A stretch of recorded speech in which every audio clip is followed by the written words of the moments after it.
வணக்கம் மக்களே, இன்றைக்கி நம்ம கொஸ்டின் என்ன பார்க்க போகிறோம் அப்படின்னு பார்த்தீங்கன்னா, ஹிஸ்ட்ரியோடைய செகண்ட் பார்ட் 2 வீடியோ தான் பார்க்க போகிறோம். இது வந்துட்டு டிஎன் செட்டில் கேட்கப்பட்ட history second part 2 video. First question என்ன அப்படின்னு பார்த்தீங்கன்னா, 1928ஆம் ஆண்டு இந்திய நிர்வாகம் மற்றும் அரசியலமைப்பில் சீர்திருத்தம் செய்ய முழுவதும் வெள்ளை அதிகாரிகளை மட்டுமே உறுப்பினராக கொண்ட அமைக்கப்பட்ட குழு எதுன்னு கேட்டிருக்காங்க. ஆன்சர் வந்து சைமன் கமிஷன். உங்களுக்கு அந்த கொஸ்டினில் 1928 அப்படின்னு இருக்குது. நீங்கள் சைமன் கமிஷன் படிச்சிருந்தால் உங்களுக்கு இயர் வச்சு ஈஸியாக போட்டிருக்கலாம். ஸோ இந்த கமிஷன் வந்து எதுக்கு கொண்டு வந்தாங்க அப்படின்னு பார்த்தீங்கன்னா, சீர்திருத்தம் பரிந்துரைக்கிறதுக்காக பிரிட்டிஷ் அரசாங்கம் வந்து சைமன் குழு வந்து அமைக்கப்பட்டது. இது மட்டும் இல்லாமல் இந்த குழுவில் என்ன சொன்னாங்க அப்படின்னா, சைமன் கோபேக் அப்படின்னு சொல்லிட்டு ஒரு முழக்கம் எடுத்தாங்க. கிரிப்ஸ் குழு, அதாவது கிரிப்ஸ் மிஷன் 1942 இது என்ன பண்ணாங்க அப்படின்னு பார்த்தா, இரண்டாம் உலக போர் அப்போ வந்துட்டு ஒத்துழையாமை பெற வந்து கிரிப்ஸ் தலைமையில் வந்து அனுப்பப்பட்ட இந்திய அரசியலமைப்பு முன்மொழி கொண்டு வந்தது தான் இந்த குழு. நெக்ஸ்ட்டு கேபினெட் வந்துட்டு 1946 வந்துட்டு இந்திய அரசியல் தலைவர்கள் எல்லாமே வந்துட்டு பேசி அதுக்கப்புறம் அரசியலமைப்பு வந்துட்டு நான் உருவாக்கணும் அப்படின்றத பற்றி பரிந்துரைச்சுக்கொள்ள தான் வேவல் அப்படின்றத வந்து இந்திய அரசியலமைப்பு தலைவர்கள் வந்து பேச்சுவார்த்தை நடத்தி அரசியல் நெருக்கடியை வந்துட்டு தீர்க்கிறதுக்காக வைஸ்ராயும் வேவலும் வந்துட்டு முன்மொழிந்த திட்டம் தான் வந்துட்டு இந்த திட்டம் அப்படின்றாங்க. செகண்ட் கொஸ்டின் வந்து 1871ஆம் ஆண்டு விவசாயம், வருவாய் மற்றும் வணிகத்துறையை நிறுவியவை அப்படின்னு யாருன்னு கேட்டிருக்காங்க. மேயோ தான்.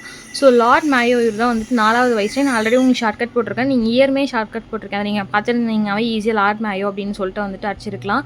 ஸோ வந்து தேர்ட் கொஸ்டின் என்ன அப்படின்னு பார்த்தீங்கன்னா வந்து தேர்ட் கொஸ்டின் பார்க்கறதுக்கு மாதிரி ஃபுல்லாக பார்த்துக்கோங்க. சார்ட்டர் ஆக்ட் ஆஃப் 1853 அப்படின்றது ஃபுல்லும் பார்த்துக்கோங்க. தென் சார்ட்டர் ஆக்ட் ஆஃப் 1853 என்ன கொஸ்டின் வந்துச்சு அப்படின்னு பார்த்தீங்கன்னா, எந்த ஓப்பன் காம்படிட்டிவ் எக்ஸாமினேஷனுக்காக சிவில் சர்வீஸ் வந்து இந்தியாவை அலோவ் பண்ணாங்க அப்படின்னு சொல்லிட்டு கேட்குறாங்க. ஐ மீன் என்ன சொல்கிறாங்கன்னா, எப்போ வந்து ஃபர்ஸ்ட் இன்ட்ரடியூஸ் பண்ணாங்க அப்படின்னு கேட்குறாங்க. 1833 வந்துட்டு என்ன பண்ணாங்க அப்படின்னு ஈஸ்ட் இந்தியா கம்பெனி வந்துட்டு ஓப்பன் யூனிவர்சிட்டி வந்துட்டு அட்மிஷன் வந்துட்டு காம்படிட்டிவ்ஸ் வந்துட்டு ஓப்பன் பண்ணல. 1853 தான் வந்து ஓப்பன் பண்ணாங்க. 1892 வந்து கவுன்சிலிங் சட்டம் அப்படின்னு சொல்லிட்டு கொண்டு வராங்க.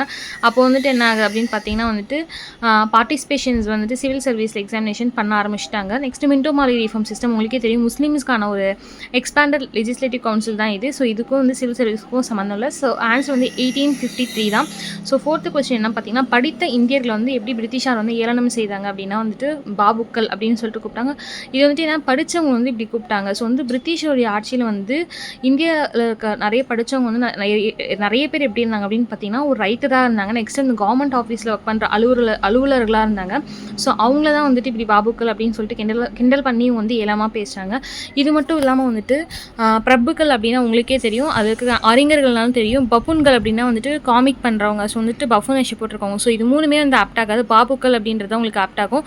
ஸோ அது மட்டும் இல்லாமல் ஆங்கிலேயம் வந்துட்டு கல்வி கட்டுறது, பிரிட்டிஷ் அதிகாரிகள் வந்து தொடர்பு கொள்வது, இது எல்லாத்தையுமே அவங்க வந்து எப்படி பேசினாங்க அப்படின்னா, ஒரு இழிவாக தான் வந்துட்டு ஏளனமாக தான் நம்மளை கூப்பிட்டாங்க அப்படின்னு சொல்லிட்டு சொல்லலாம்.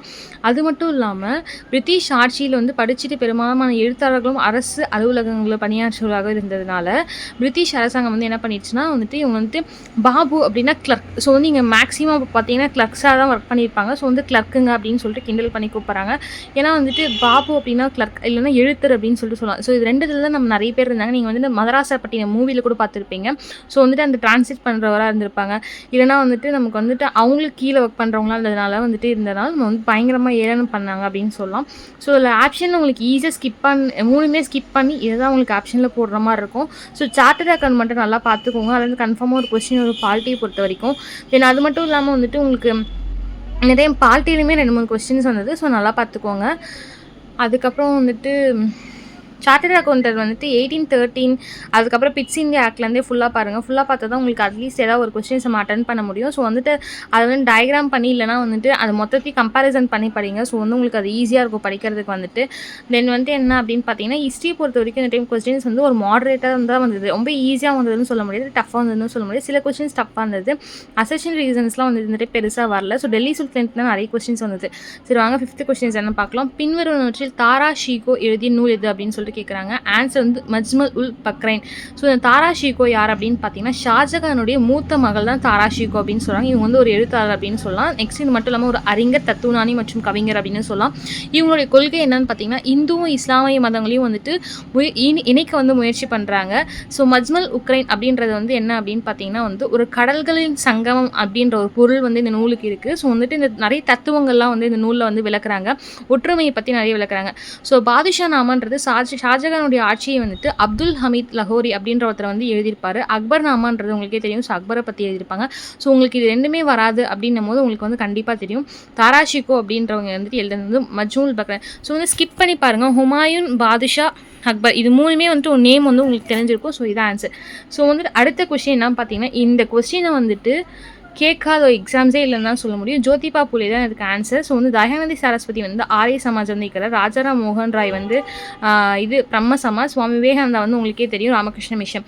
ஸோ வந்து இந்த கொஸ்டின் என்ன கேட்டிருக்காங்க அப்படின்னு பார்த்தீங்கன்னா வந்துட்டு சத்தியசோதக் சமாஜ் வந்து யார் இருக்கிறீங்கன்னா சாவித்ரி. ஸோ இந்த சமாஜஸ்லாம் பார்த்துக்கோங்க. நன்றி, வணக்கம், டாட்டா, பை பை. நெக்ஸ்ட் வீடியோவில் வந்துட்டு பார்ப்போம். சப்ஸ்கிரைப்